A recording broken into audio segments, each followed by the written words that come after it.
जय श्री राम भक्तों। मेरे इष्ट प्रभु श्री रामचंद्र को उनके चरणों में माता सीता से उनके भी चरणों में मेरा प्रणाम और मेरे गुरु के चरणों में मेरा प्रणाम, मेरे माता पिता के चरणों में मेरा प्रणाम, आप सभी भक्तों को मेरा प्रणाम। जैसा कि हमने पिछली बार कथा सुनी थी और उस कथा में देवर्षि नारद का कैसे विष्णु भगवान ने मोह भंग किया और देवर्षि नारद के श्री मुख से भगवान विष्णु को श्राप दिया गया। उसके बाद अब आप आगे की कथा सुनिए। क्या हुआ? हे गिरिराज कुमारी, भगवान शंकर जी माता पार्वती से कह रहे हैं, हे गिरिराज कुमारी, अब भगवान के अवतार का वह दूसरा कारण सुनो। मैं उसकी विचित्र कथा विस्तार करके कहता हूँ, जिस कारण से जन्म रहित निर्गुण और रूप रहित अव्यक्त सच्चिदानंद घन ब्रह्म अयोध्यापुरी के राजा हो। निज प्रभु श्री रामचंद्र जी को तुमने भाई लक्ष्मण जी के साथ मुनियों का सा वेश धारण किए वन में फिरते देखा था। और हे भवानी, जिनके चरित्र देखकर सती के शरीर में तुम ऐसी बावली हो गई थी कि अब भी तुम्हारे इस बावलेपन की छाया नहीं मिटती, उन्हीं के भ्रम रूपी रोग के हरण करने वाले चरित्र सुनो। उस अवतार में भगवान ने जो जो लीला की वह सब मैं अपनी बुद्धि के अनुसार तुमसे कहूँगा। याज्ञवल्क्य जी ने कहा, हे भरद्वाज। उधर याज्ञवल्क्य जी ये कथा भरद्वाज मुनि को भी सुना रहे हैं। यही कथा भगवान शंकर माता पार्वती को सुना रहे हैं। शंकर जी के वचन सुनकर पार्वती जी सकचाकर प्रेम सहित मुस्कुराई। फिर बृहस्पति शिव जी जिस कारण से भगवान का यह अवतार हुआ था उसका वर्णन करने लगे। क्या कह रहे हैं शिव जी? हे मुनीश्वर भरद्वाज, ये याज्ञवल्क्य जी भरद्वाज से कह रहे हैं, शिव जी कथा का वर्णन कैसे करते हैं। हे भरद्वाज, मैं वह सब तुमसे कहता हूँ, मन लगाकर सुनो। श्री रामचंद्र जी की कथा कलयुग के पापों को हरने वाली, कल्याण करने वाली और बड़ी सुंदर है। तो जो जो अपना कल्याण चाहते हैं इस कथा को पढ़ें और सुनें और इसका गुणगान करें। चलिए आगे चलते। स्वयंभुव मनु, उनकी पत्नी शत्रुपा, जिनसे मनुष्यों की यह अनुपम सृष्टि हुई, इन दोनों पति पत्नी के धर्म और आचरण बहुत अच्छे थे। आज भी वेद जिनकी मर्यादा का गान करते हैं। राजा उत्तानपाद उनके पुत्र थे, जिनके पुत्र प्रसिद्ध हरिभक्त ध्रुव जी हुए। उन मनु जी के छोटे लड़के का नाम प्रियव्रत था, प्रियव्रत, जिसकी प्रशंसा वेद और पुराण करते हैं। पुनः देवहूति उनकी कन्या थी, जो कर्दम मुनि की प्यारी पत्नी हुई और जिन्होंने आदिदेव दीनों पर दया करने वाले समर्थ एवं कृपालु भगवान कपिल को गर्भ में धारण किया। तत्वों का विचार करने में अत्यंत निपुण जिन कपिल भगवान ने सांख्य शास्त्र का प्रकट रूप में वर्णन किया, उन स्वयंभू मनु जी के बहुत समय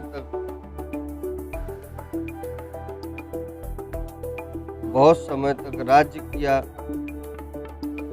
मनु जी ने, और सब प्रकार से भगवान की आज्ञा रूप शास्त्रों की मर्यादा का पालन किया। घर में रहते बुढ़ापा आ गया, परंतु विषयों से वैराग्य नहीं होता। इस बात को सोचकर उनके मन में बड़ा दुख हुआ कि श्री हरि की भक्ति बिना जन्म यूं ही चला गया। तब मनु जी ने अपने पुत्र को जबरदस्ती राज्य देकर स्वयं स्त्री सहित वन को गमन किया। अत्यंत पवित्र और साधकों को सिद्धि देने वाला तीर्थों में श्रेष्ठ नैमिषारण्य प्रसिद्ध है। वहाँ मुनियों और सिद्धों के समूह बसते हैं। राजा मनु हृदय में हर्षित होकर वहीं चले। वे धीर बुद्धि वाले राजा रानी मार्ग में जाते हुए ऐसे सुशोभित हो रहे थे मानो ज्ञान और भक्ति ही शरीर धारण किए जा रहे हैं। चलते चलते वे गोमती किनारे जा पहुंचे। हर्षित होकर उन्होंने निर्मल जल में स्नान किया। उनको धर्म धुरंधर राजसी जानकर सिद्ध और ज्ञानी मुनि उनसे मिलने आए। जहाँ जहाँ सुंदर तीर्थ थे मुनियों ने आदर पूर्वक सभी तीर्थ उनको करा दिए। उनका शरीर दुर्बल हो गया था। वे मुनियों के से बतकल वस्त्र धारण करते थे और संतों के समाज में नित्य पुराण सुनाते थे और द्वादशाक्षर मंत्र ओम नमो भगवते वासुदेवाय का प्रेम सहित जप करते थे। भगवान वासुदेव के चरण कमलों में उन राजा रानी का मन बहुत ही लग गया। वे साग फल और कंद का आहार करते थे और सच्चिदानंद ब्रह्म का स्मरण करते थे। फिर वे श्री हरि के लिए तप करने लगे और मूल फल को त्याग कर केवल जल के आधार पर रहने लगे। हृदय में निरंतर यही अभिलाषा हुआ करती थी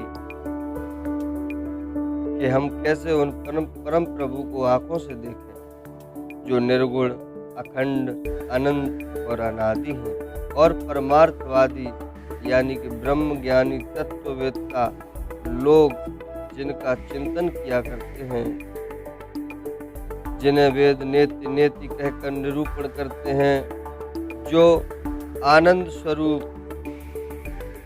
उपाधि रहित और अनुपम हैं एवं जिनके अंश से अनेकों शिव ब्रह्मा और विष्णु भगवान प्रकट होते हैं। ऐसे महान प्रभु भी सेवक के बस में हैं और भक्तों के लिए लीला विग्रह धारण करते हैं। यदि वेद में यह वचन सत्य कहा है तो हमारी अभिलाषा भी अवश्य पूरी होगी। इस प्रकार जल का आहार करके तप करते 6000 वर्ष उनको बीत गए।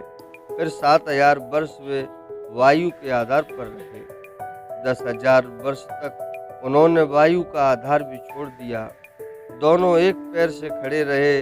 उनका अपार तप देखकर ब्रह्मा विष्णु और शिव जी कई बार मुनि जी के पास आए। उन्होंने इन्हें अनेक प्रकार से ललचाया और कहा कुछ वर मांगो, पर ये परम धैर्यवान राजा रानी अपने तप से किसी के डिगाए नहीं डिगे। यद्यपि उनका शरीर हड्डियों का ढांचा मात्र रह गया था, फिर भी उनके मन में जरा भी पीड़ा नहीं। सर्वज्ञ प्रभु ने अनन्य गति वाले तपस्वी राजा रानी को निज दास जाना। परम गंभीर और कृपा रूपी अमृत से सनी हुई यह आकाशवाणी हुई कि वर मांगो। मुर्दे को भी जिला देने वाली यह सुंदर वाणी कानों के छेदों से होकर जब हृदय में आई, तब राजा रानी के शरीर ऐसे सुंदर और हष्टपुष्ट हो गए कि मानो अभी घर से आए हो। कानों में अमृत के समान लगने वाले वचन सुनते ही उनका शरीर पुलकित और प्रफुल्लित हो गया। तब मनु जी ने दंडवत करके बोले, प्रेम हृदय में समाता न था। हे प्रभु सुनिए, आप सेवकों के लिए कल्प वृक्ष और कामधेनु हैं। आपके चरण रज ब्रह्मा विष्णु और शिव जी भी वंदना करते हैं। आप सेवा करने में सुलभ हैं तथा सब सुखों के देने वाले हैं।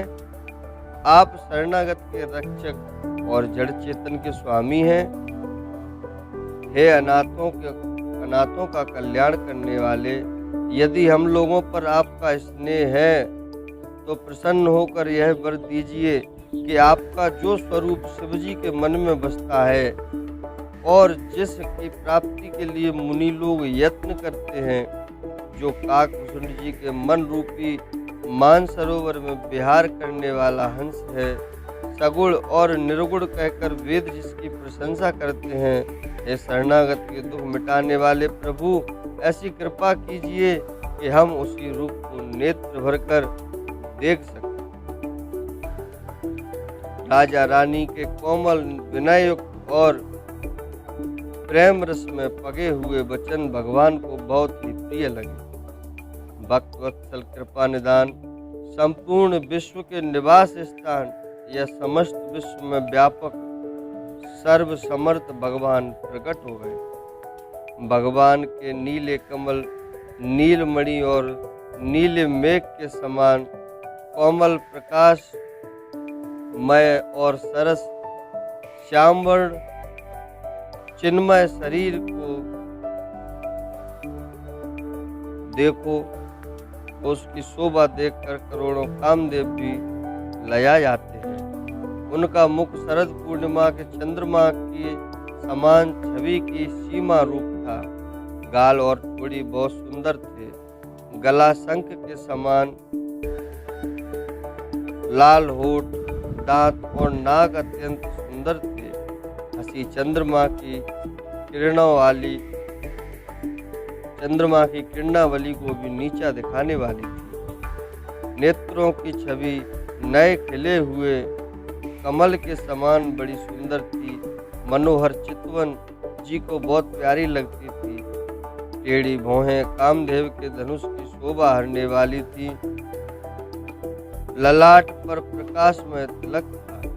कानों में मकराकृत यानी कि मछली के आकार के कुंडल और सिर पर मुकुट सुशोभित था। टेढ़े घुंघराले काले बाल ऐसे सघन थे मानो भौरों के झुंड हों। हृदय पर श्रीवत्स सुंदर बनमाला, रत्न जटित हार और मणियों के आभूषण सुशोभित थे। सिंह की सी गर्दन थी, सुंदर जनेऊ था। भुजाओं में जो गहने थे वे भी सुंदर थे। हाथी की सूंड के समान उतार चढ़ाव वाले सुंदर भुजदंड थे। कमर में तरकस और हाथ में बाण और धनुष शोभा पा रहे थे। स्वर्ण वर्ण का प्रकाशमय पीतांबर बिजली को लयाने वाला था। पेट पर सुंदर 3 रेखाएं त्रिवली थी। नाभि ऐसी मनोहर थी मानो यमुना जी के भंवरों की छवि को छीन लेती हो। जिनमें मुनियों के मन रूपी भौरे बसते हैं। भगवान के उन चरण कमलों का तो वर्णन ही नहीं किया जा सकता। भगवान के बाएं भाग में सदा अनुकूल रहने वाली शोभा की राशि जगत की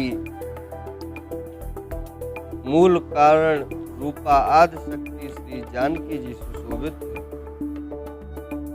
जिनके अंश से गुणों की खान अगणित लक्ष्मी, पार्वती और ब्रह्माणी उत्पन्न होती हैं तथा जिनकी भौं के इशारे से ही जगत की रचना हो जाती है, वही भगवान स्वरूपा शक्ति श्री सीता जी, श्री रामचंद्र जी बाईं ओर स्थित है। शोभा के समुद्र श्री हरि के रूप को देखकर मनु शत्रुपा नेत्रों के पट पलके रोके हुए एक टक स्तब्ध रह गए। उस अनुपम रूप को वे आदर से देख रहे थे और देखते देखते अगाते न थे। आनंद के अधिक बस में हो जाने के कारण उन्हें अपने देह की शुद्धि भूल गई। वे हाथों से भगवान के चरण पकड़कर दंड की तरह सीधे भूमि पर गिर पड़े। कृपा की राशि प्रभु ने अपने कर कमलों से उनके मस्तक को स्पर्श किया और उन्हें तुरंत ही उठा लिया। फिर कृपा निदान भगवान बोले, मुझे अत्यंत प्रसन्न जानकर और बड़ा भारी दानी मानकर जो मन को भाए वही वर मांग लो। बोलिए श्यावर रामचंद्र भगवान की जय। आज के लिए बस इतनी ही कथा, और बाकी की कथा के लिए आगे का इंतजार करें। अगले वीडियो में बाकी कथा बताएंगे। चलिए, जो भी त्रुटि हो उसके लिए क्षमा करें सारे भक्त लोग। और आज के लिए बस इतना ही। धन्यवाद। जय श्री